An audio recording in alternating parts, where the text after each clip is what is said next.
ada pada tempat CGP.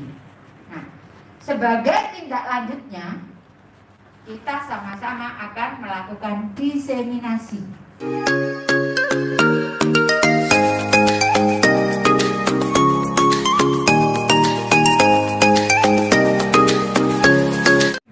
Untuk calon guru penggerak yang sekarang, bisa hal itu dijadikan aksi nyata yang spektakuler. Kalau kemarin aksi nyatanya hanya di sekolah kita aja, ya kan? Nah, ini kita akan bergerak di sekolah lain. Alhamdulillah. Ini dari berbagi tantangan 2 bulan. Cukup ya? Kita lanjutkan ke materi berikutnya. Ini adalah hasil diskusi komunitas praktisi. Kategori 1 tadi, relasi guru dengan siswa. Kategori 2, relasi guru dengan pihak sekolah. Kategori 3, mengajar dengan cara yang menarik.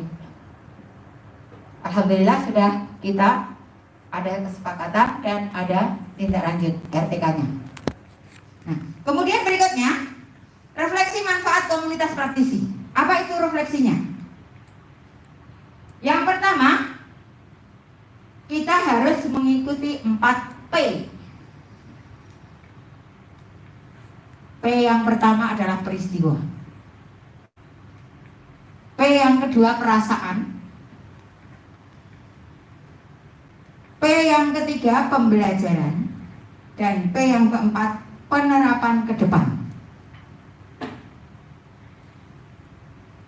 Kemudian dari pembelajaran itu ada pembelajaran yang tingkat pertama, pembelajaran tingkat kedua, pembelajaran itu ibu singkat PBN, pembelajaran tingkat ketiga. Nah, dari sini nanti kita akan lebih lanjut memberikan penjelasan terkait dengan pembelajaran dan peristiwa serta perasaan. Calon guru penggerak merefleksi praktek diskusi komunitas belajar dengan menjawab pertanyaan pemantik. Di sini adalah yang kita garis bawahi, pemantik itu adalah dari lingkungan yang kita hadapi, termasuk permasalahan-permasalahan yang ada pada kita. Nah, yang pertama adalah peristiwa. Peristiwa itu apa kegiatan yang baru kita lakukan? Yang kedua, apa tahapan kegiatannya tadi? Yang ketiga, apa permasalahan yang muncul? Yang keempat, apa saja solusinya? Itu adalah peristiwa yang kita hadapi. Kemudian dari perasaan, apa yang dirasakan saat menuliskan atau membahas permasalahan Bapak Ibu? Yang kedua, apakah Bapak Ibu merasa nyaman untuk bercerita dalam proses diskusi? Yang keempat, apa yang Bapak Ibu rasakan saat masalahnya dicarikan solusi? Nah, ini dari atas sampai bawah kira-kira nyambung nggak pertanyaannya dengan apa yang dilakukan tadi? Nyambung ya? Baik. Kemudian berikutnya, nah, dari pembelajaran itu ada pembelajaran 1, 2, dan 3. Apakah Bapak Ibu mengetahui apa istilah kegiatan yang muncul tadi dalam diskusi? 1, diskusi tadi adalah aplikasi dalam melakukan komunitas praktisi. Itu salah satu aplikasinya diskusi tadi. Yang kedua, apa manfaat diskusi komunitas praktisi? Apa manfaatnya? Yang ketiga, apa yang menjadi kunci penting dalam proses diskusi? Dan yang keempat, guru penggerak berperan menggerakkan komunitas praktisi dan memfasilitasi diskusi seperti tadi yang Bapak Ibu lakukan dalam kegiatan diskusi tadi. Nah, ini adalah kita merefleksi kegiatan pada hari ini. Tapi ini semua sudah kita lakukan ya, termasuk dalam pembelajaran ini. Baik. Untuk selanjutnya, bagaimana sekilas materi komunitas praktisi? Bagaimana sekilas materi komunitas praktisi? Dari tadi kita membahas tentang komunitas praktisi. Tapi sebenarnya apa sih komunitas praktisi itu? Nah, ini 2 hal yang perlu kita pahami bersama. Seorang guru penggerak berpartisipasi aktif dalam membuat komunitas belajar untuk para rekan guru, baik di sekolah maupun wilayahnya. Benar tadi Bu Hermi bilang, katanya nanti diseminasinya setelah selesai 9 bulan. Tapi ternyata tidak. Di aksi-aksi nyata itu sudah harus diseminasi. Makanya kalau kita tidak bergerak, di luar tidak akan ada yang tergerak. Kita harus bergerak dulu. Bergerak, begitu. Serentak. Nah, bersama guru penggerak.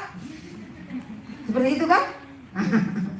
Wah, ya bergerak. Kita harus bergerak dulu untuk mendapatkan hal-hal yang kita inginkan. Banyaknya praktik baik yang bisa dibagikan dalam komunitas tersebut bisa menjadi bahan pembelajaran untuk para guru sejawat dan tentunya untuk guru penggerak tersebut juga.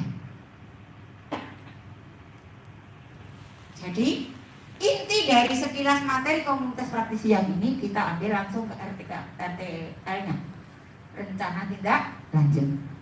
Kemudian yang ke bawah, istilah komunitas praktisi diperkenalkan oleh Etienne Wenger dalam bukunya Community of Practice.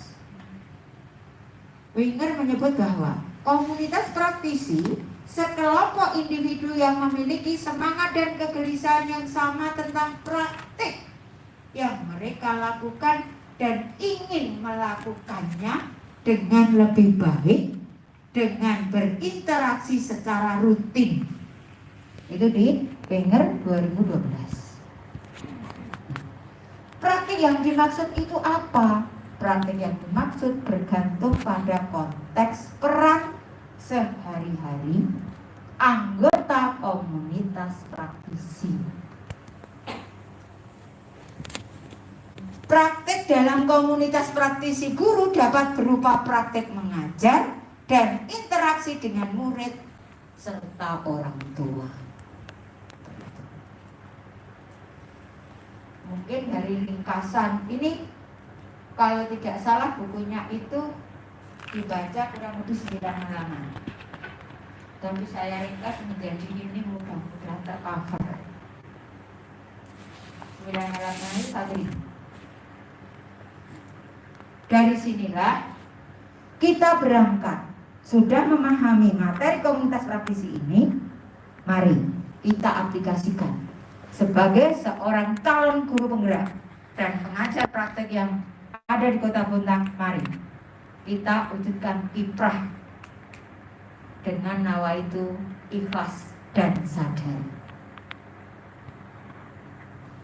Nah, ada kan di lagunya juga, dengan ikhlas dan sadar junjunglah derajat bangsa dan negara, itulah panggilan Nusa. Lagu apa? Nggak tahu. Ayo, lagu apa? Ayo. Ini pergerakan juga kok lagunya. Kemudian yang membedakan itu apa saja? Yang pertama adalah domain. Domain adanya kesamaan atas hal yang dianggap penting oleh anggota komunitas. Domain itu bisa dikatakan maskot, ciri khas, tema, inti pokok, topik. Yang kedua adalah komunitasnya. Perbedaannya dengan komunitas lain itu, komunitas adanya norma aturan sosial yang disepakati oleh anggota. Komunitas kita ada kesepakatan antar anggota. Kemudian berikutnya, praktik. Praktiknya apa? Adanya pengetahuan yang dikembangkan, dibagikan, dan dipelihara sebagai hasil dari kegiatan komunitas praktisi. Nah, dari sini sekilas materi itu yang banyak membedakan adalah domain komunitas dan praktik. Ini ada ciri khasnya. Ciri khas dari komunitas kita itu domainnya pasti, ya. Kemudian komunitasnya jelas, ada aturan. Prakteknya jelas, mengembangkan pengetahuan yang ada, yang kita punya. Tidak usah pusing-pusing, yang ada aja, yang kita punya kita tularkan, yang kita punya kita kembangkan, yang kita punya kita sosialisasikan. Kan kalau sebuah pengalaman atau sebuah kegiatan atau sebuah ilmu yang kita punya, jika kita amalkan, kita tularkan kepada yang orang lain, itu tidak berkurang ya Ustadz ya? Yeah. Justru akan bertambah. Betul Ustadz Heri ya? Ustadz Heri betul? Betul. Kalau kita punya ilmu satu, kita tularkan satu, kita akan bertambah banyak. Kayak Bu Murni sebetulnya di bawah ilmunya dari CGP semuanya. Betul itu. Ibu itu rata-rata aja. Tapi kebetulan ibu punya satu ilmu. Ibu tularkan kepada Bapak Ibu CGP, di sini 10. Maka saya akan mempunyai ilmu lagi 10 dari Bapak Ibu. Betul enggak itu? Bayangkan, kalau seandainya yang kita tularkan itu berpuluh, beratus, akan lebih yang kita dapat. Seperti itu. Itu terkait dengan sekilas materi komunitas praktisi. Kemudian berikutnya masih sekilas materi komunitas praktisi tersebut. Apalagi? Lanjutnya adalah contoh sebuah komunitas praktik guru di sekolah menengah pertama Merdeka. Merdeka itu adalah nama sekolah, nama SMP.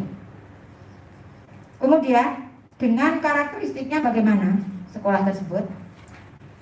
Guru yang memiliki tujuan untuk menjadi guru yang berpusat pada murid, student center. Nah, pusat guru dari komunitas praktisi itu adalah pada murid, pada siswa. Adanya kesepakatan pertemuan 2 minggu sekali di sekolah untuk belajar bersama berbagai praktik. Berdasarkan kesepakatan kan? Meskipun pusatnya pada murid, tapi berdasarkan kesepakatan. Paling enak kalau sudah ada kesepakatan. Ya enggak Mbak Amel? Waktu sebelum CGP banyak yang belum menggunakan kesepakatan bersama ya. Pokoknya yang penting ajar, tujuannya kita kasihkan, terus materinya kita kasihkan, soal kita kasihkan, imbalannya adalah anak-anak mengerjakan. Kita lupa dengan hal satu kecil ini, kesepakatan pertemuan 2 minggu sekali tidak kita lakukan. Padahal kesepakatan itu adalah hal pertama yang harus kita lakukan. Kemudian berikutnya, adanya catatan ringkasan pembelajaran foto dan video kegiatan dan kumpulan dokumen hasil kegiatan peserta. Jadi kegiatan-kegiatan yang kita lakukan itu jangan lupa didokumenkan. Kalau perlu, ayo Bu Hermi, ini mesti jenengan gudang skillnya. Pak Heri, Pak Salam, pengurus yang ada di kelas B ini, ayo bersatu untuk menyatukan dokumen-dokumen selama menjadi CGP. Dari pertama, kita pendampingan 0,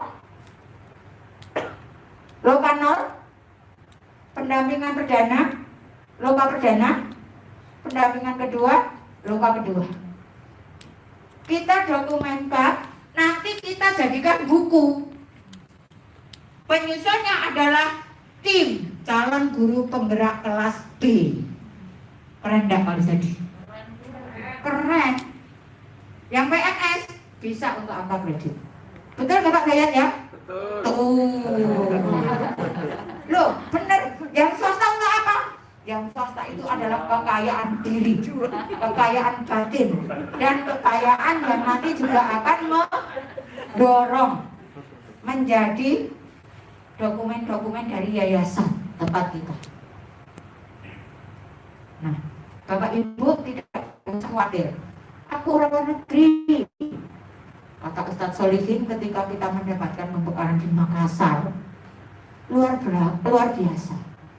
Dalam satu kelas itu ada 4 departemen. 3 atau 4 ya Pak? 3. 1 departemen dalam negeri yang isinya adalah PNS. 2 departemen luar negeri yang isinya adalah guru-guru swasta. Yang ketiga adalah departemen alam gaib. Ada. Pak Solihin itu. Betul. Bukan Solihin sendiri yang mengakui waktu itu. Pak Solihin sendiri benar. Jadi yang alam-alam gaib itu yang tidak mereka termasuk guru-guru honor, bukan PNS, tapi juga bukan swasta. Jadi dia mengambang itu kan tidak nampak tanah ya. Kalau tidak nampak tanah itu kan alam gaib. Iya, tapi itu masih nampak tanah ya. Seperti itu. Jadi dari sini harus ada catatan ringkasan foto video kegiatan. Pak Salam jagonya video, Bu Nurmi jagonya video, Bu Yuri jagonya video, Pak Heri jagonya sosiologi, ya kan? Kejiwaan, pecah, psikologi, ya. Bu Hermi jagonya bahasa Inggris. Mau apa? Pak Jayet nanti bisa memberikan kata pengantar di depan. Beliau kan dari dinas. Iya, ayo kita buat. Pak Dayat, ini ada Pak Dayat, kami difasilitasi ya Pak. Siap. Mau mendiseminasikan adanya CGP dan PP ini ke sekolah-sekolah yang tidak ada guru penggeraknya. Dalam artian kita akan berdakwah supaya nanti safari. CGP kita di Kota Bontang itu tidak menurun seperti kata Bu Dewi tadi, tapi kita bisa menaikkan. Nah, salah satu usahanya adalah kita safari ke sekolah-sekolah. Nah, ini sudah diprogramkan tadi. Safari pertama ke Yabis, karena Yabis itu sekolah begitu besarnya, siswanya ribuan, gurunya ratusan, tapi tidak ada satupun Pak yang masuk. Kemarin yang daftar 7 orang yang nyantol itu kok saya gitu loh. Padahal daun itu sudah kuning kok masih nyantol di situ gitu. Sudah waktunya jatuh gitu loh Pak. Jadi saya prihatin. Sekolah sasaran kedua SMP 1. Tadi sekolah sasaran ketiga SMP Muhammadiyah. Nanti kelanjutannya begitu ya Pak Dayat ya. Nanti minta tolong difasilitasi. Karena kalau saya ke dinas takut. Ada Pak Dayat. Keren, luar biasa. Makasih Pak Dayat ya. Oke. Itu adalah ya sekilas materi. Kemudian berikutnya sekilas materi. Apalagi ini? Nah, berbagi masalah dan mengembangkan proses untuk mencari penyelesaian masalah. Betul. Kita berbagi masalah, tapi kita juga mencari solusi. Betul enggak? Ini ciri khasnya. Penggadaian.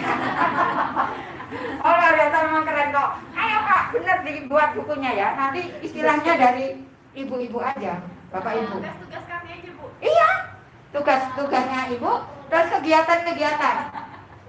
Kalau ini enggak usah per kelompok, tapi kelas saja.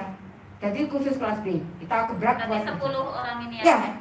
Nanti penulisnya 10 orang itu, terus kami yang 2 ini dimasukkan tapi sebagai apa? Wah, membantu umum kayak Nasehat Bu, pembimbing.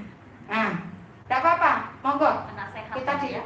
fasilitasi apa supaya nanti ada ketika kita punya anak cucu itu loh, ini loh waktu saya ibu jadi guru ternyata begini, bisa untuk mereview ya benar nih ya. Ibu itu waktu pendampingan di 002 ibu dibuatkan video, ibu sambil muter itu nangis. Ya Allah, lihat videonya Bu Yuli, ibu nangis. Lihat videonya Bu Aziza, ibu nangis. Pak Happy videonya pembelajaran, video yang masih nyata belum dikirim sampai sekarang. Wah, karena banyak kerjaan. Lihat videonya Bu Mai, nangis. 5 CGP aja sudah nangis. Pak Solihin ditambah 5. Nanti 10 kali nangis dalam waktu 1 malam, coba. Apa bisa tidur? Nggak bisa tidur. Itulah ciri khas kita. Tapi asik kan Bapak Ibu? Capek tapi asik kan? Nah, yang ditularkan asiknya, jangan capeknya. Dia temennya itu. Baik, yang kedua, merumuskan tindakan untuk menyelesaikan masalah.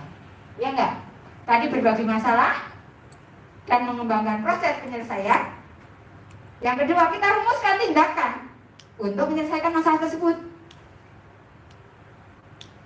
Yang ketiga, berbagi pengalaman menjalankan praktik. Nyambung nggak 3 itu? Nyambung kan? Iya, sambung menyambung menjadi satu. Itulah kelas G Indonesia ya. Oke, jadi nyambung aja ya ini. Ini adalah jenis aktivitas di komunitas praktisi. 3 ini. Kemudian berikutnya masih tindakan-tindakan dari jenis komunitas praktisi. Yang pertama adalah merefleksikan. Merefleksikan tindakan yang sudah diambil untuk melakukan perbaikan. Jadi dari 3 tadi langsung kita refleksikan tindakan yang akan diambil apa. Setelah itu baru mendokumentasikan. Betapa pentingnya dokumentasi.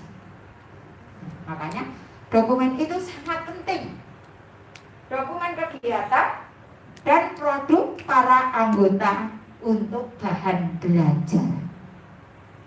Tapi betul kan? Dari dokumen itu bisa kita gunakan untuk belajar. Baik. Sekarang kita teropong aplikasi komunitas praktisi itu seperti apa? Nah, yang pertama menganalisa penerapan komunitas praktisi di sekolah.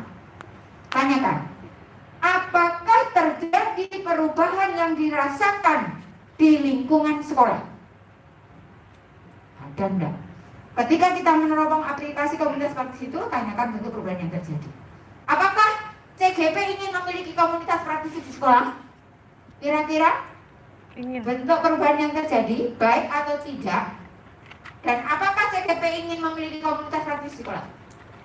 Tolong Bapak Ibu tanyakan pada hati kecil sekali.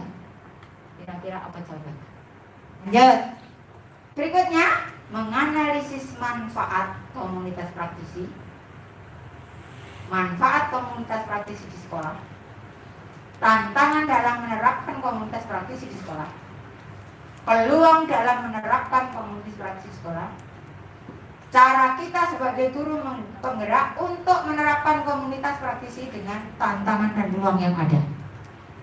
Dari atas sampai bawah inilah yang kita teropong dari aplikasi komunitas praktisi. Gak usah khawatir, nanti Ibu kasih materinya. Mungkin ada di modul kok. Nah, baik.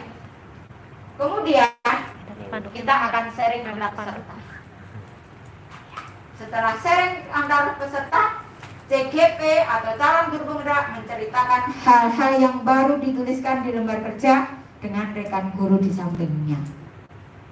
Sharingnya dari komunitas praktisi tadi, apa yang kita diskusikan, apa yang jadi permasalahan, apa-apa yang tadi kita teropong tadi, bahannya adalah yang kita teropong tadi.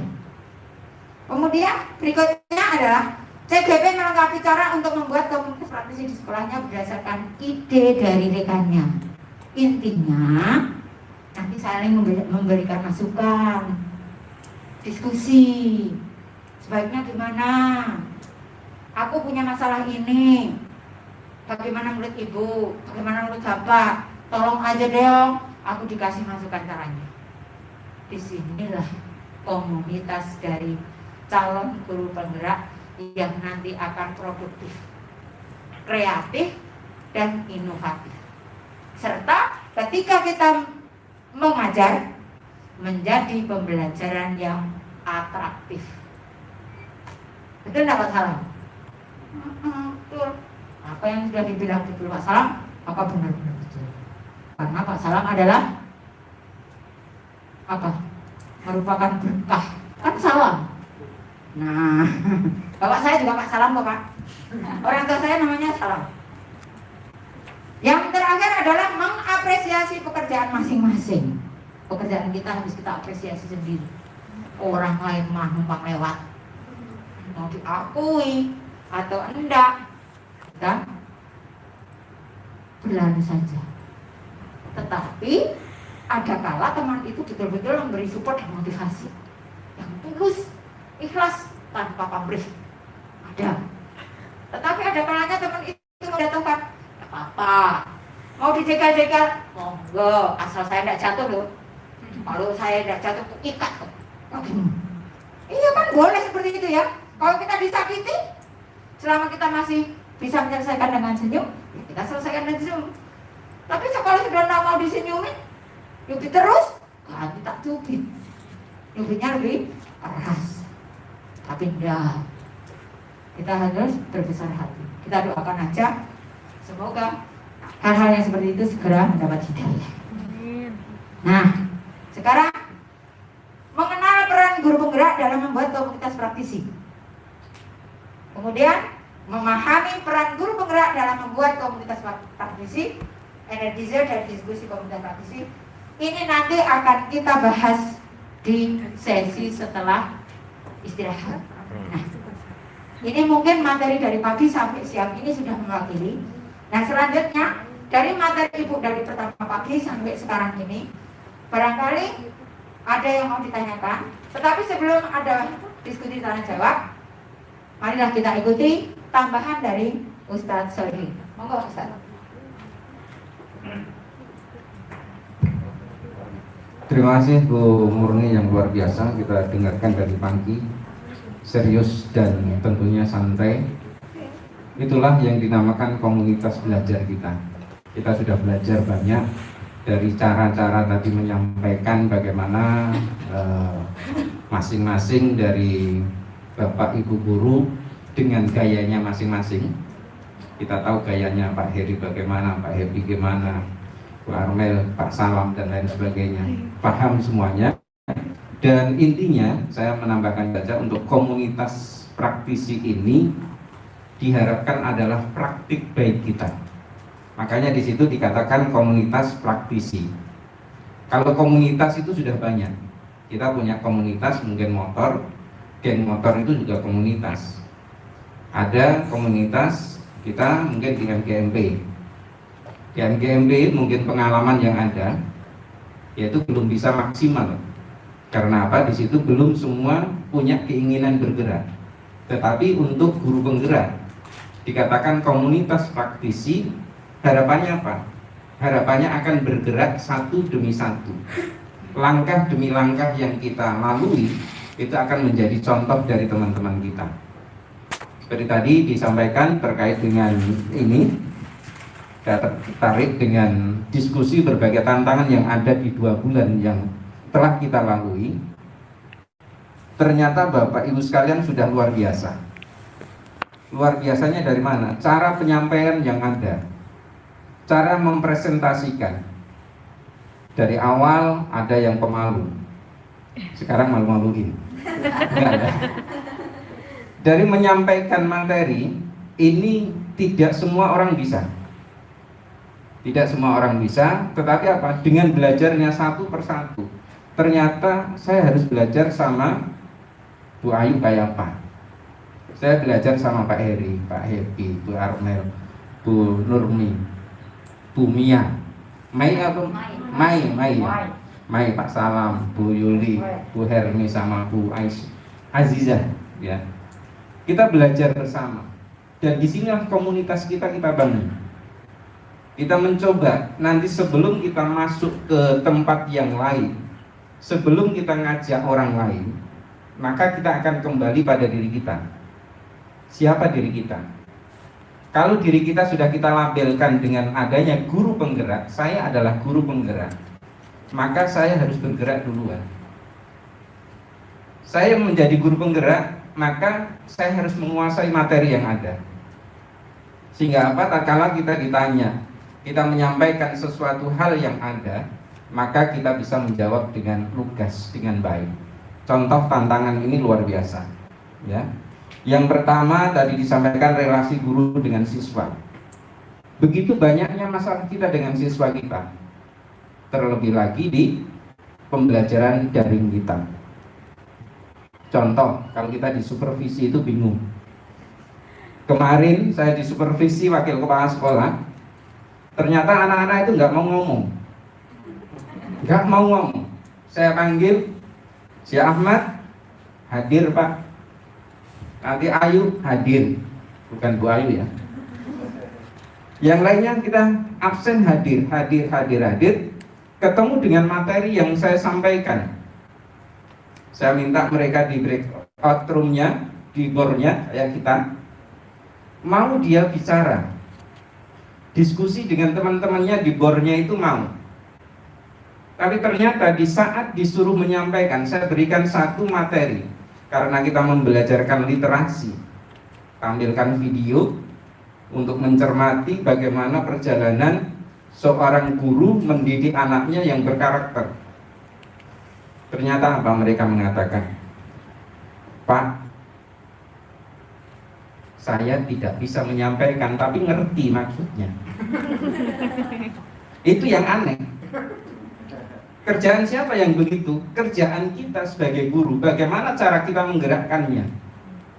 Dia ngerti masalahnya, dia tahu solusinya, tapi untuk menyampaikan nggak bisa. Banyak. Itu tipe pemikir biasanya.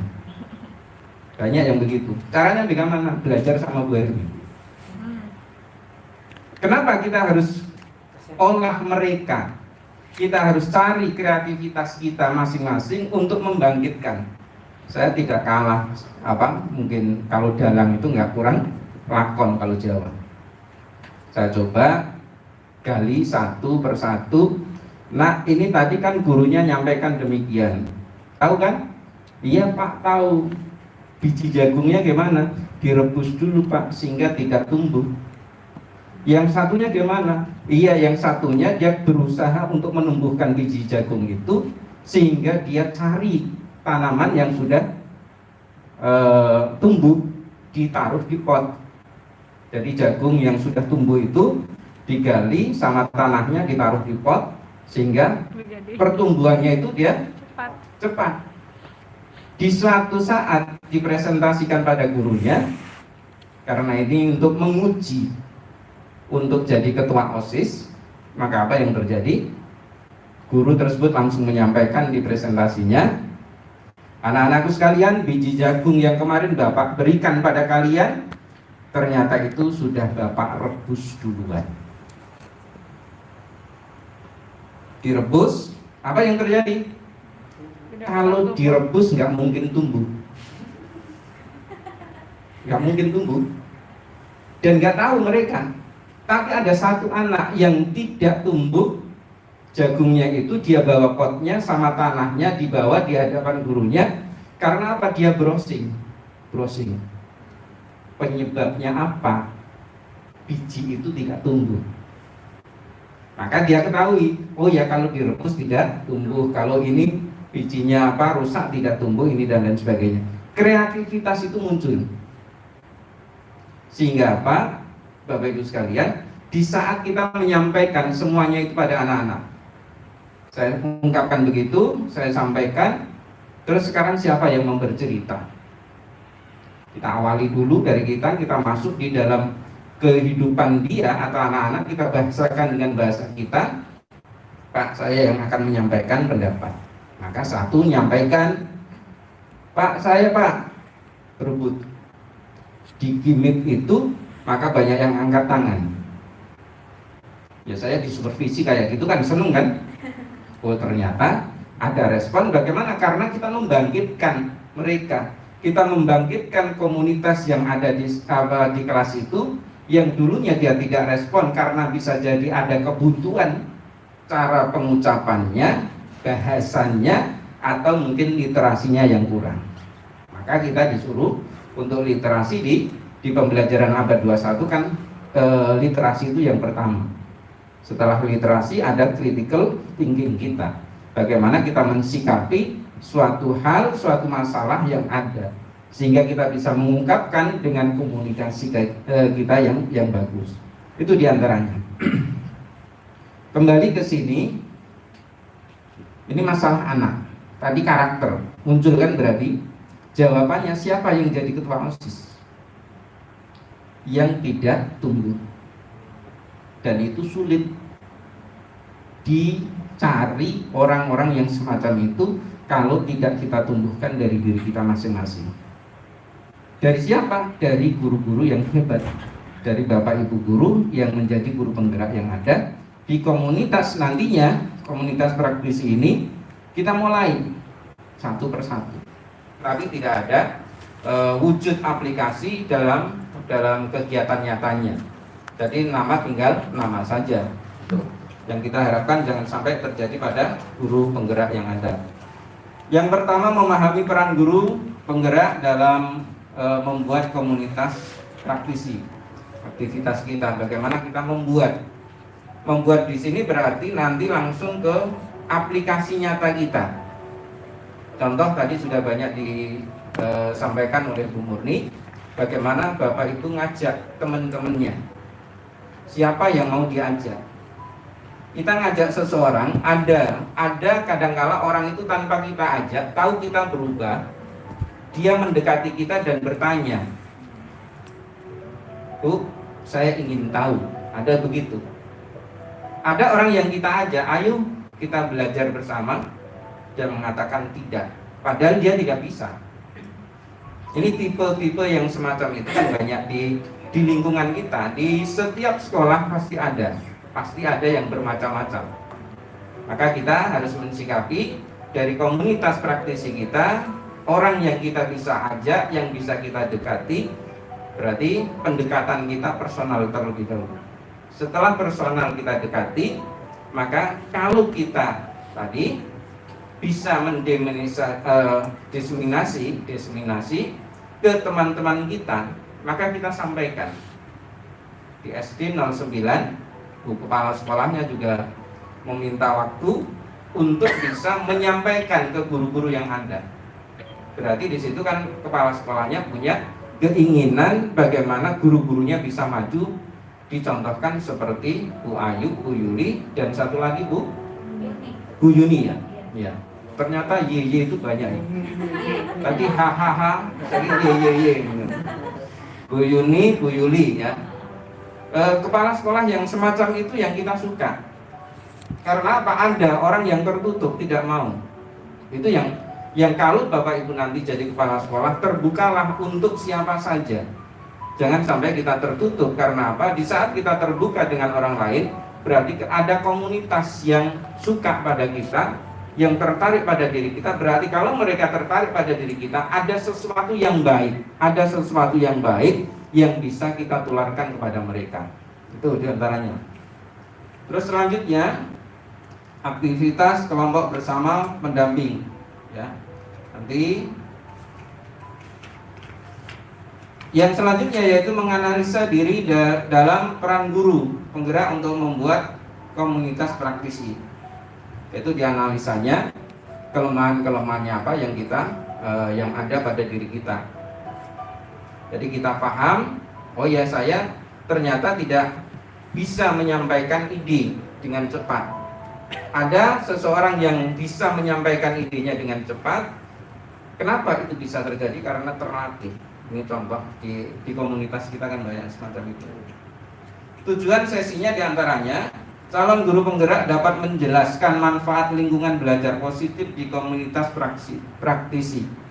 Lingkungan positif kita, siapa yang bisa mewarnai lingkungan itu? Ya diri kita. Lingkungan positif berarti kita mampu mengajak rekan-rekan kita, teman-teman sejawat kita, anak didik kita atau murid-murid kita menuju pada tujuan akhir pendidikan yang baik. Ini kita mulai dari diri kita. Selanjutnya, calon guru penggerak dapat menjelaskan strategi dalam menciptakan lingkungan belajar yang positif. Bagaimana cara kita membuat lingkungan belajar kita positif? Bisa jadi diri kita sudah berbuat baik, tapi orang-orang di sebelah kita, di samping kanan kiri kita, muka dan belakang, mereka tidak mau berbuat baik. Maksudnya tidak mau berbuat baik, tidak mau maju. Dia hanya di zona nyaman, di zona aman. Maksudnya saya sudah gajian, saya kayak gini aja mungkin 4 tahun naik pangkat PNS umpama, atau di swasta juga demikian. Paling saya sampai kayak gitu ya naik golongannya juga sekian tahun. Ada yang semacam itu, jangan kita tiru. Bagaimana caranya? Caranya kita harus bisa mempengaruhi mereka dalam komunitas tersebut. Dengan cara apa? Lakukan yang terbaik tadi. Apa yang kita dapatkan? Contoh filosofi pendidikan yang diajar di Dewantara yang sudah kita dapatkan, lakukan. Kita berikan kemerdekaan anak-anak dalam belajar. Saat itu kita hanya menyuruh, ayo buka buku ini, materinya ini. Tapi saat ini mungkin kita bisa tawarkan kepada mereka, anak SD, karena belajarnya tema atau guru kelas, bisa ditawarkan pada anak-anak terlebih dahulu, mana yang mau dipelajari duluan. Kan kita tidak ada tuntutan, apalagi di musim pandemi yang semacam ini, tidak ada tuntutan harus menghabiskan satu buku. Tidak ada. Menteri Pendidikan Pak Mas Nadiem Makarim juga menyampaikan sesuaikan dengan kondisi alam yang ada.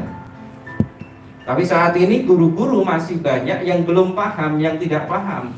Kenapa mereka tidak paham? Karena tidak masuk dalam suatu komunitas yang mau bergerak. Tapi insya Allah di sini sudah pada paham bahwa ada peraturan yang disampaikan oleh menteri tidak harus menghabiskan materi buku itu. Contoh di agama saya ajarkan. Apa yang penting? Mendekati puasa, walaupun babnya seumpama di belakang, maka saya sampaikan duluan.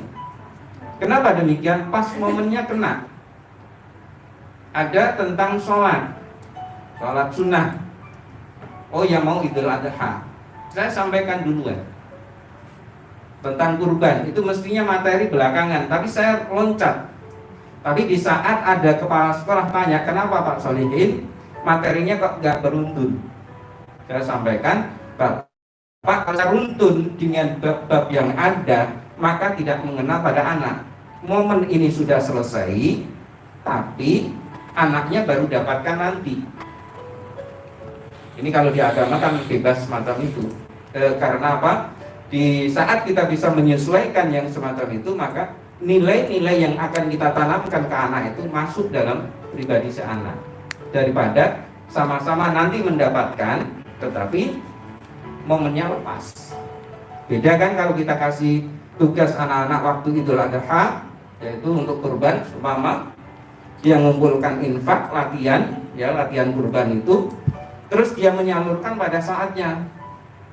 Nanti di saat yang lain, umpama saya sampaikan membahas kurban, saya nggak punya momen lagi. Itu alasan saya, dan kepala sekolah juga bisa menerima begitu. Karena apa? Karena kita kasih penjelasan. Alasan kita harus ada, ya, di komunitas. Oke, kita lanjut. Ini yang penting, peran guru penggerak dalam pengembangan komunitas praktisi. Ini diantaranya. Ini alur yang akan kita lalui, yaitu menganalisis kebutuhan belajar anggota. Kebutuhannya itu apa? Keperluannya anak itu apa? Keperluan komunitas kita itu apa? Oh ya, anak perlu materi ini, tadi saya sampaikan. Saya sampaikan materinya ini. Guru kita, oh ya, ternyata komunitas di lingkungan kita, dia teknologinya kurang. Berarti kita masukkan teknologi pembelajaran yang ada. Oh ya, teman-teman belum mahir di saat editing video. Ternyata kita sudah mahir, sudah bisa, maka ayo kita belajar bersama. Itu yang namanya komunitas praktisi di situ. Tahu kebutuhan yang dibutuhkan saat itu, tidak di awang-awang saja. Ya. Jadi kita melihat kebutuhan yang ada. Kenapa? Kalau kita sampaikan sesuai dengan keinginan mereka, maka apa yang kita sampaikan nyampe, mereka akan perhatikan penuh. Tapi kalau mereka sudah bisa, terus kita kasihkan yang sama, apalagi cara menyampaikan itu boring, atau mungkin asal kita sampaikan saja tidak memperhatikan psikologis mereka, maka nilai-nilai itu juga tidak akan sampai pada murid-murid kita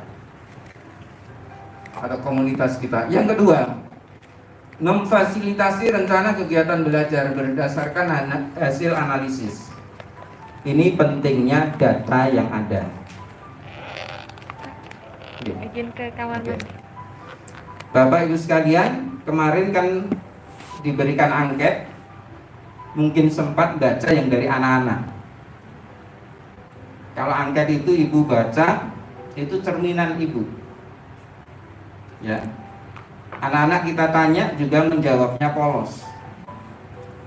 Ya, tidak mengada-ada. Atau mungkin yang jawab orang tuanya, karena apa saat ini belajar kalau anak SD sama orang tuanya nggak masalah.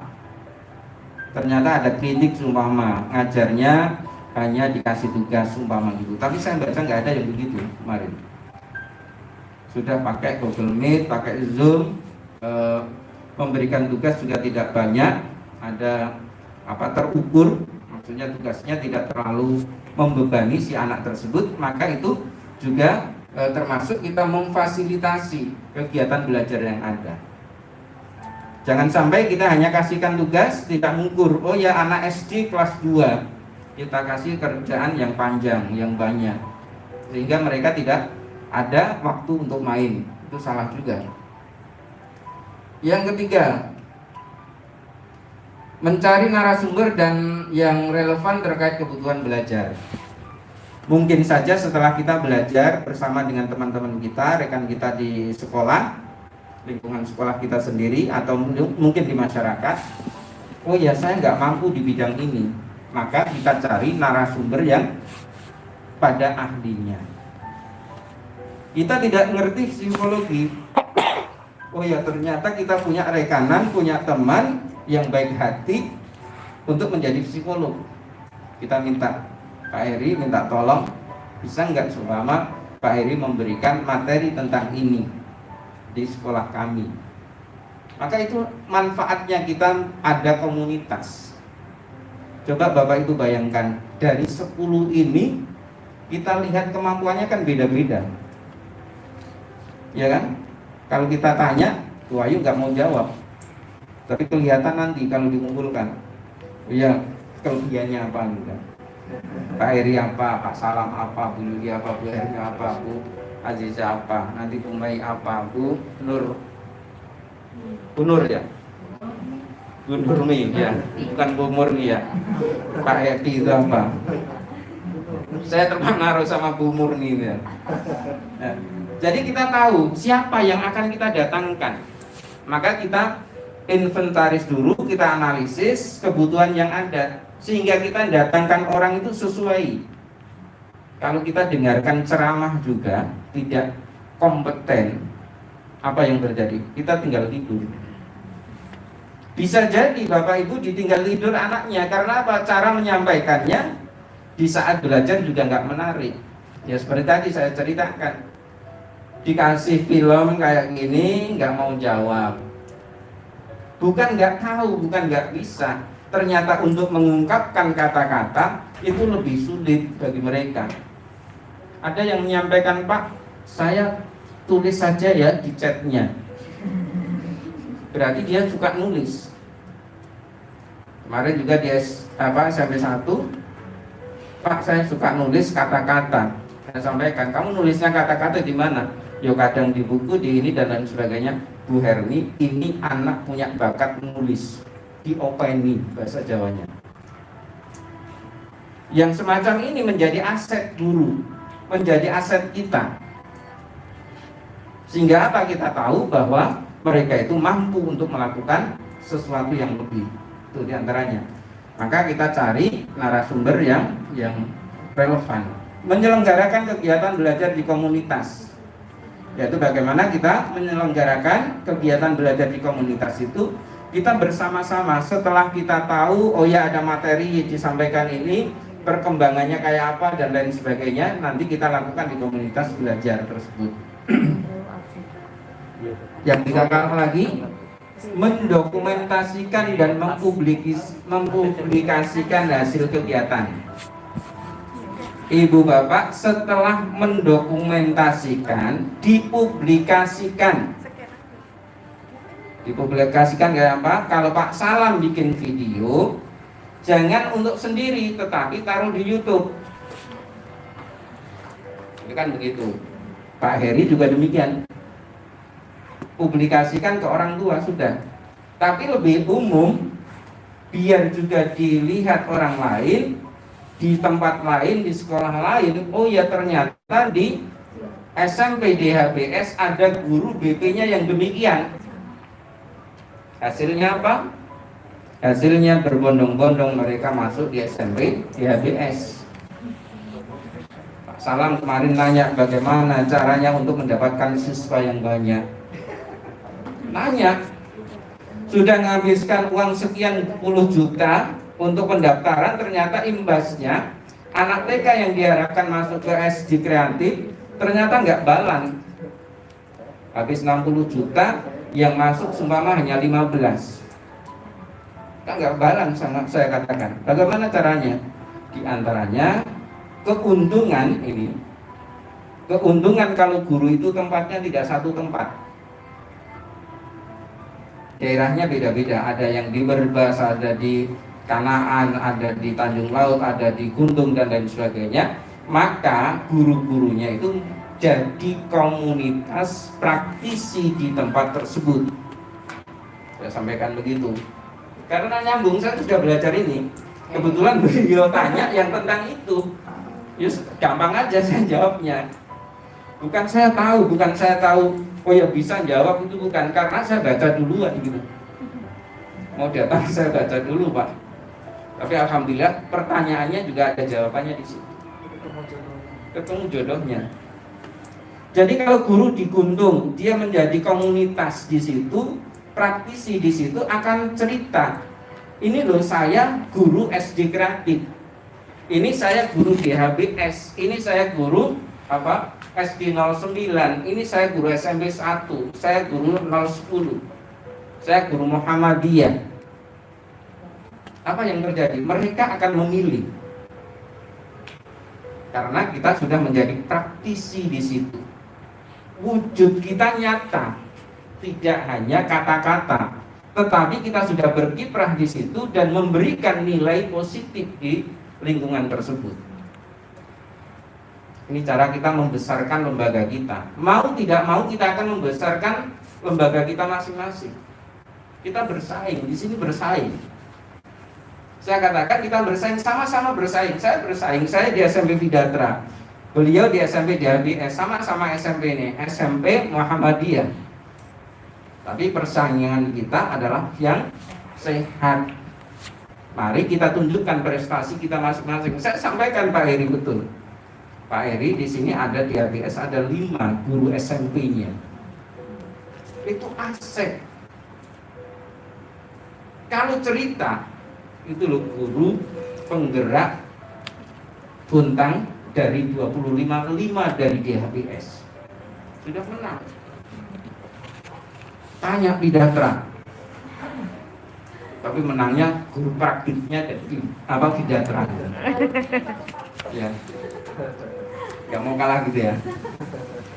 Ini diantara contoh intermezzo aja semacam itu. Jadi kita bisa membanggakan diri kita dengan cara praktik nyatanya kita bagaimana. Ya, mantan guru Vidatra ya beliau. Ya, Bu Erni ditanya pertama ngajarnya di mana, nggak mungkin dia akan bilang SMP 1. Nggak pernah akan lupa bahwa dia pernah di Vidatra, gitu kan. Itu ya yang perlu kita pahami. Curhatnya tadi juga saya dengarkan, sabar Bu, rezeki itu datangnya dari Yang Maha Kuasa. Gitu. Sabar. Orang sabar kan tentunya mendapatkan yang diinginkan, bahkan nanti bisa lebih lagi. Ya. Tidak serta-merta kita bisa contoh jadi kepala dinas itu nggak mungkin, langsung jadi kepala dinas itu nggak mungkin. Proses. Kepala dinas bukan pengawas ya. Pengawas itu ya orang kepala dinas. Pengawas juga proses. Nanti kasihan, nanti loka karya ketiga nggak mau masuk, dibully gitu kan ya. Tapi doakan itu Pak. Ya makanya ini apa doa Bu? Doa. Amin. Ya kita doakan karena apa? Prestasi itu bagi kita. Kita ikut bangga juga. Itu bangga karena apa? Teman kita yang bisa sukses dan kita senang dan mendoakan kesuksesan orang lain itu akan lebih baik. Ibu, kalau di agama ini rahasia yang harus disampaikan. Doa yang terbaik adalah doa bagi orang yang kita tidak pernah tahu bahwa dia kita doakan. Contoh Bu Ayu doakan saya kan nggak pernah tahu kan. Mudah-mudahan Pak Solihin bisa naik haji lagi. Amin. Ibu doa gitu, itu yang terbaik. Karena saya nggak pernah minta, cuman contoh. Tapi nanti insya Allah diwacanakan itu. Praktek langsung. Dipraktekkan itu nanti. Karena apa Bapak Ibu sekalian? Kalau kita doa untuk orang lain, itu doa itu kita akan tulus. Tadi ikhlas. Itu doa yang kita ucapkan sama dengan Allah itu menyampaikan untukmu juga. Bahasa mudahnya gitu. Ini betul memang ya. Sumber yang terpercaya. Itu untukmu juga. Kita doakan mudah-mudahan Bu Ayu jadi pengawas. Amin. Tapi jangan rame-rame kayak gini. Nanti malam. Nanti malam doa tahajud. Sehingga apa? Bu Ayu akan ingat Bapak Ibu sekalian. Oh ya Allah, berikanlah kemudahan teman-teman kami untuk menapaki jalan kehidupannya. Jadikanlah keluarganya yang sakinah, mawaddah, warahmah, anaknya soleh, solehah, berakhlakul karimah. Itu semuanya akan masuk dalam diri kita. Kapan kita dapatkan? Kalau kita punya komunitas praktisi kayak gini. Kalau nggak ada praktisi kayak gini, komunitas kita kayak gini, maka kita tidak pernah mendapatkan informasi yang semacam itu. Ada mungkin teman kita yang saat ini sedang enak tidur, apalagi pagi tadi kan. Sabtu sudah hujan pagi. Mager. Kok gitu, anak saya yang kelas 4 itu dibangunkan uminya. Dek bangun. Apa Mi? Sholat subuh. Ini kan Sabtu Mi. Jawabannya begitu itu. Ya alhamdulillah tapi tetap mau bangun. Ya, saya tinggal ini. Abi mau kemana? Mau ini belajar sama guru-guru di Hotel Sintuk. Boleh ikut nggak? Nanti kalau sudah jadi guru. Mau ikut gimana gitu kan? Dan lihatnya kan hotel gitu kan. Rekreasi dikira. Itu anak yang polos ya. Sehingga itu aset kita juga. Mari kita bahagiakan anak orang lain, sehingga anak-anak kita juga akan dibahagiakan oleh orang lain. Ya contohnya kalau ini tadi ini kita santuni anak yatim piatu. Rasulullah sampaikan, kalau engkau santuni anak yatim piatu itu, maka tatkala anakmu menjadi yatim atau piatu, ada orang yang menyantuni. Kan banyak orang yang mengurus anak yang usia 22 tahun, Pak. Mungkin Pak Heri juga suka, Pak Heri juga suka. Yang 22 tahun, 22 tahun. cerdas, cerdas ya. Kayak usia 2 tahun ya, tapi 22 tahun. Kalau mau dipaksain masalah Pak. Nambahin kerjaan. Protes. Murni. Ya. Setuju. Tapi ini cerita lama saat Bunda Neni baru jadi ketua DPR, ngasih ceramah di depan anak-anak di Al-Kausar. Saya tidak setuju adanya poligami. Saya langsung bilang, mabuk, saya guru agamanya. Saya tentang itu. Kayak Al-Quran menjelaskan, ma tawbalakum minan nisa'i masna wa sulasa wa ruba. Habis itu beliaunya habis ceramah, maaf Pak Solihin tadi kelepasan. Alhamdulillah kalau ibu minta maaf. Maafnya bukan saya sama saya, itu ayat Al-Quran. Walaupun ibu anggota dewan, maka saya sampaikan kebenaran yang ada. Setelah itu apa? Ingat, ketemu di mana? Oh, Pak Solihin tidak raya. Itu cara orang mengingatkan kita itu kan macam-macam kan? Itu caranya. Masih Ya. diingat baiknya Pak. Kalau tahu-tahu dia iya tapi mendendam, Oh. untung di luar negeri. Luar negeri bahaya. Langsung dikasih tuh. Oh gitu ya. Makanya saya beraninya kan karena di luar negeri. Insya Allah kalau saya di dalam negeri pun, Bebas ya. PNS pun saya wallah ya. Kalau ada yang nggak benar, saya itu nggak bisa diem. Maksudnya apa?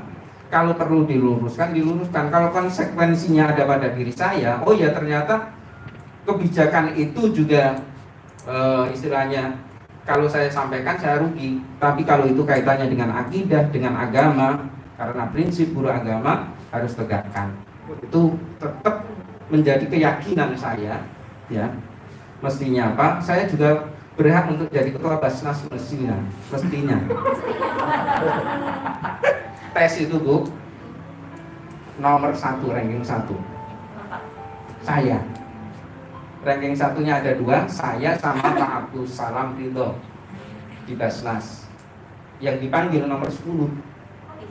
Kok bisa? Ya bisa aja karena nasib gitu. Gak usah saya panjangkan. Tapi dengan saya keluar nggak diterima di situ, ada rezeki saya yang saya disuruh ke Jakarta, ke Bogor, kemana saja. Kalau mungkin saya masuk di situ kan nggak dipanggil kemana-mana. Itu yang kita harus legowo juga karena apa? Allah punya rencana yang besar pada diri kita. Rencana manusia tidak ada apa-apanya. Itu. Maka kita bangun komunitas yang ada, dokumentasikan, saya katakan tadi, dokumentasikan dan publikasikan kegiatan kita apa saja, dokumentasikan, publikasikan di FB-nya atau di IG-nya yang suka nulis. Jangan kita publish itu cuman magic kita aja gitu. Selfie. Tapi komunitas kayak gini, Ibu sampaikan ini saya lagi lokakarya, ini sayangnya nggak ada backgroundnya. Sudah Pak di YouTube. Ya, jangan mestinya kita sampaikan ke panitia. Kalau 2 ruang harus 2 background. Ya, seperti kemarin ya Pak. Itu seperti kemarin, ya. Karena ini bukti kita. Itu diantaranya. Mau foto nih Bang. Ya, nanti habis itu foto ke sana aja. Kita seru. Terus selanjutnya mendampingi rekan sejawat dalam mempraktikkan hasil belajar di komunitas. Kita dampingi mereka. Yang kita sudah ajak, mereka sudah mau bersama kita dampingi bagaimana caranya. Ya kita di uraian yang bawah itu ada, kita harus minta izin pada yang bersangkutan. Bu, Pak, bolehkah saya dampingi Bapak Ibu untuk ngajarnya? Kalau di Cahaya Fikri kan 2 orang ya Bu ya. Itu malah enak. Sekali waktu mungkin ada guru utama, ada guru yang pendampingnya. Sekali waktu guru pendampingnya dicoba. Atau ibu juga minta disupervisi atau dinilai. Evaluasi apa? Kalau supervisi kan kepala sekolah, dievaluasi apa kurangnya. Sama juga dengan diri kita, minta pada guru-guru kita. Tapi dari data kemarin banyak kepala sekolah itu yang mengatakan belum ada inisiatif dari guru untuk minta disupervisi. Banyak yang nyentang di 2 ya. Di 2, di 1 karena memang kepala sekolahnya jujur. Ya. Tidak ada yang di 4 yang itu. Bagian itu saya cermati nggak ada yang di 4 karena belum ada inisiatif. Dan setelah ini Bapak Ibu perlu punya inisiatif begitu. Nanti ditanya kenapa Bu? Ya saya ingin mempraktekkan yang saya dapatkan. Itu diantaranya. Selanjutnya evaluasi dan refleksi pembelajaran dan penerapan kegiatan. Ya, setelah melakukan kegiatan maka kita refleksikan apa sih manfaatnya, apa kekurangannya, apa yang harus kita tambah nanti untuk menyempurnakan kegiatan kita. Ini peran guru penggerak dalam pengembangan komunitas praktisi. Oke, ini di tulisan itu mungkin di bukunya sudah ada ya panduan yang diajarkan oleh fasilitator. Belum ada, belum masuk ke sini ya. Belum Pak. Tapi di tulisan itu, nah, ini menganalisa tadi yang saya sampaikan kebutuhannya apa, keperluannya apa. Ini singkat aja, nggak usah terlalu panjang. Strategi analisa di atas dapat dilakukan dengan cara yaitu memetakan tantangan dan persoalan yang ada. Berangkatnya tetap dari tantangannya apa, persoalannya apa, baik yang dihadapi oleh siswanya atau komunitas atau mungkin lembaga dan lain sebagainya. Memetakan sebab dan akar masalah yang terjadi. Petakan skala prioritasnya mana yang didulukan. Kita bahasanya yaitu seringkali bahasa skala prioritas. Oh ya, tentang biaya ini perlu pertama mungkin. Nanti yang kedua di sekolah yang lain, oh ya tidak biaya yang dipermasalahkan, tetapi orang tua yang kurang mendukung program sekolah. Ada juga di sekolah yang lain, oh ya ternyata sesama teman guru juga kurang mendukung. Berarti kan tantangan-tantangan yang berbeda, kita tidak bisa ambil suatu kesimpulan bahwa semua tantangan sekolah itu sama, tidak. Ya. Apalagi yang negeri, ya tentunya tinggal menjalankan saja kan. Terlebih lagi tantangan di negeri itu kalau saya lihat, karena sekolah itu gratis, maka kemauan anak belajar juga kurang. Betul ya. Kenapa saya tahu begitu? Ya karena banyak cerita dari orang tua juga. Pak, motivasi belajar anak saya kok kurang? Sekolahnya di mana Pak? Negeri. Terus saya bilang, Pak bayar nggak? Nggak bayar. Bapak sih nggak mau bayar. Coba Bapak bayar, karena enak ngomongin ke anaknya. Sekolahkan ke Vidatra, nak bayarnya itu 600.000 per bulan loh. Kamu kok nggak mau belajar? Enak kan nagihnya begitu. Di DHBS juga begitu, bayarnya sudah mahal loh. Asrama lagi loh, ditekan begitu. Kan kita boleh begitu. Tapi motivasi itu yang kita sampaikan ke orang-orang yang sudah kita kenal, sudah ada di komunitas kita. Kalau baru kenal saya bilang gitu yang ditabok orang. Saya juga nggak berani begitu. Karena sudah tahu siapa orangnya dan bagaimana backgroundnya dan lain sebagainya. Kalau saya ngomong demikian, dia juga terima. Itu diantaranya. Karena di SMP Vidatra itu banyak anaknya Bu Murni. Jadi habis. Ini hampir satu kelas setiap tahunnya itu kan. Itu diantaranya. Memetakan hal-hal yang sudah dicoba. Oh ya sudah saya coba kayak gini, cocok nggak? Oh ternyata nggak cocok. Selanjutnya yaitu bila ada rekan sejawat yang sudah berhasil, apa resepnya? Kita perlu tanya. Jangan malu. Walaupun kita di guru penggerak, kalau ada teman kita berhasil, maka kita tanya. Contoh kita tanya, oh ya dia ikut mungkin lomba, berhasil, kita ikuti. Dan saya kasih motivasi ke teman-teman sekalian, kalau ada kegiatan di Diknas, sekiranya kita bisa ikuti dan itu umum sifatnya, ikut aja sudah. Kita jangan mikir nanti kalah. Oh ya yang ikut dia di sana ini, yang pasti menang belum tentu, ya. Karena penilaiannya kan berbeda-beda. Ikuti kompetisi itu.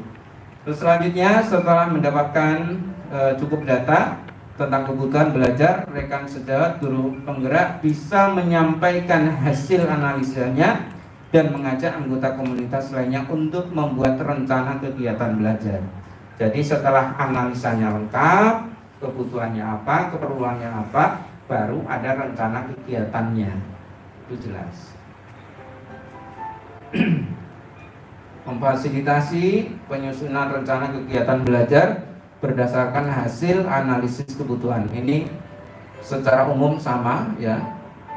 Tapi di sini ditekankan ada SMART di sini. Spesifik ini jelas, tertentu, tidak bahasanya itu tidak terlalu umum. Oh ya saya mau tingkatkan dari nilai akhirnya. Contoh di Pak Salam mau di boarding yang kelas 6. Ini kan hal yang luar biasa kan. Yang biasanya tidak di boarding akan di boarding kelas 6 untuk apa? Untuk persiapan ke SMP-nya, untuk mendapatkan nilai akhirnya yang lebih baik lagi. Itu kan tujuan. Silakan spesifik begitu. Terus selanjutnya yaitu terukur. Terukur, bisa diukur keberhasilan yang akan kita capai itu apa. Selanjutnya yang lain yaitu terukur, terus dapat dicapai, tidak terlalu angan-angan, yaitu sehingga dalam Islam itu kita tidak boleh terlalu banyak membayangkan sesuatu yang kemungkinan nggak bisa. Kalau itu nggak boleh banyak-banyak. Tapi kalau saya punya tujuan, oh ya, saya ingin jadi kepala sekolah, boleh, karena saya guru. Tahapannya kan harus jadi kepala sekolah ke atasnya. Saya guru, boleh jadi pengawas. Tapi saya nggak akan berharap jadi pengawas di kelas. Doa saya sia-sia. Karena itu ya, saya juga nggak mau ngambil haknya doa.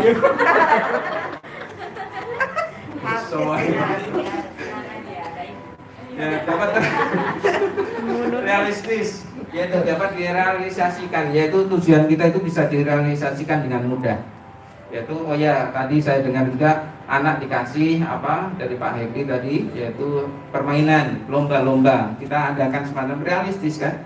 Oh ya, lombanya akan mencapai, oh ya, anak ini dari ngajinya, dari adzannya, jadi akhlaknya dan lain sebagainya, kita bisa ukur semuanya, realistis. Terus yang lain yaitu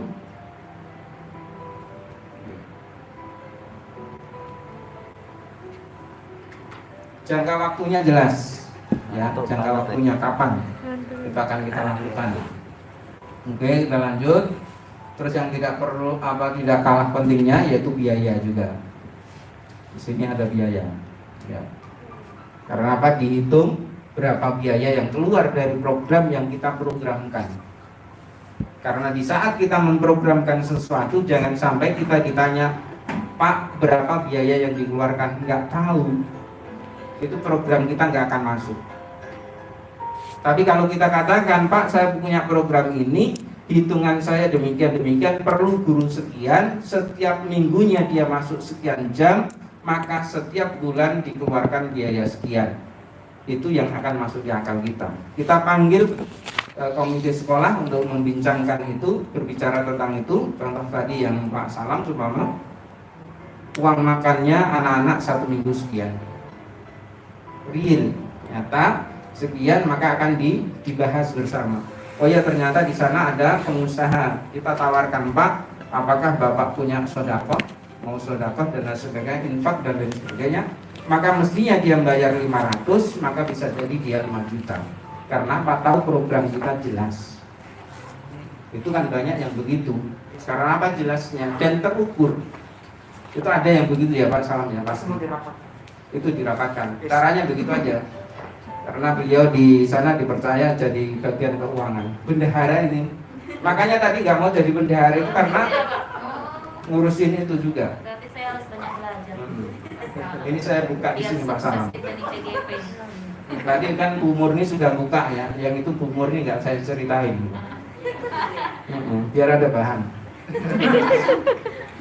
Oke, selanjutnya menyepakati jadwal untuk memastikan komitmen anggota. Contoh kita komitmen, ya. Saya sudah melayangkan jadwal untuk kunjungan.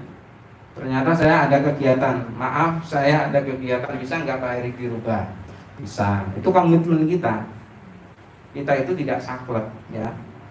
Tahu ya, Bu Hermi saklek dulu. Iya, paham. Ya, ngerti aja. Pak Salam nggak tahu. Iya, begitu. Ya.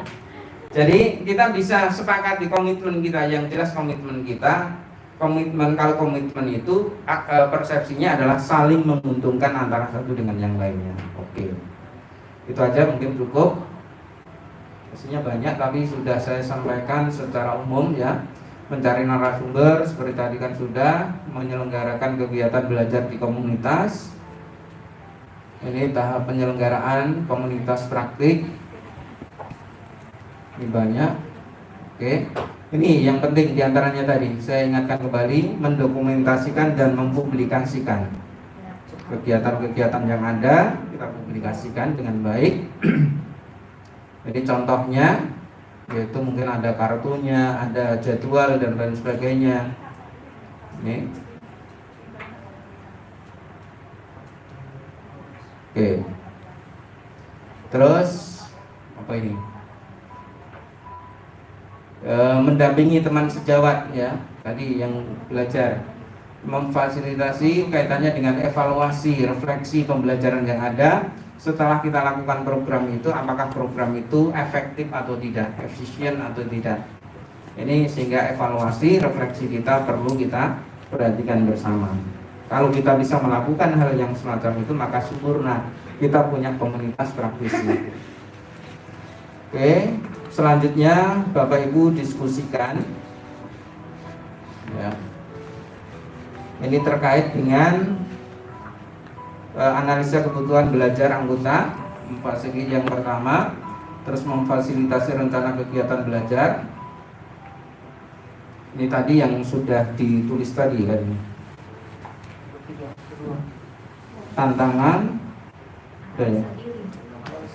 Oh, kalau ini diskusi kecil aja, diskusi terkait ini kita bagi kelompok lagi ya. Mau pindah kelompoknya atau tetap aja, nggak usah pindah-pindah gitu ya. Oke, berarti bertiga. Ini 4 kan sudah? 4. Biar nggak berubah-ubah. Ini 4, 3. Pak Salam ke belakang atau ke sini? Oh iya. Oke. Sah ya. Sah terus ya. Satunya apa ini? Yang ketemu. Pak ini. Haman. Oke. Berarti kelompok 1. Ini catatannya.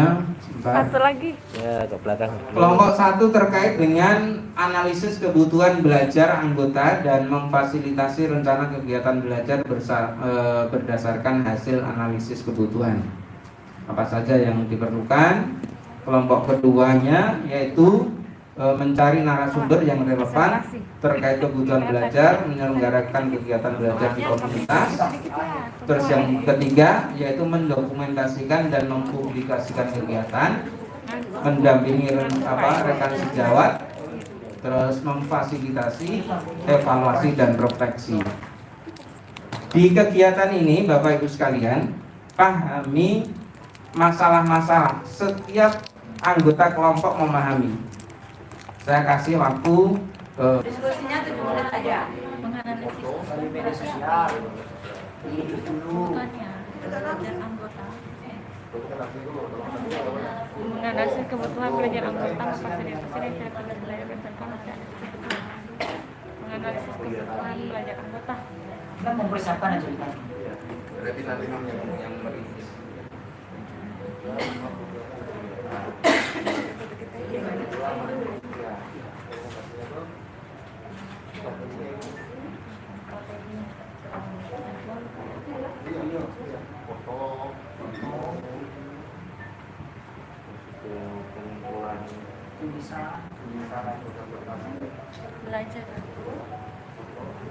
Belajar yang positif. Jadi untuk mempersiapkan kebutuhan belajar yang positif, kebutuhan belajar anggota, menganalisis kebutuhan belajar. Bapak Ibu jangan disia-siakan yang di sini. Nanti waktu pulang nggak sempat bawa. Oh gitu.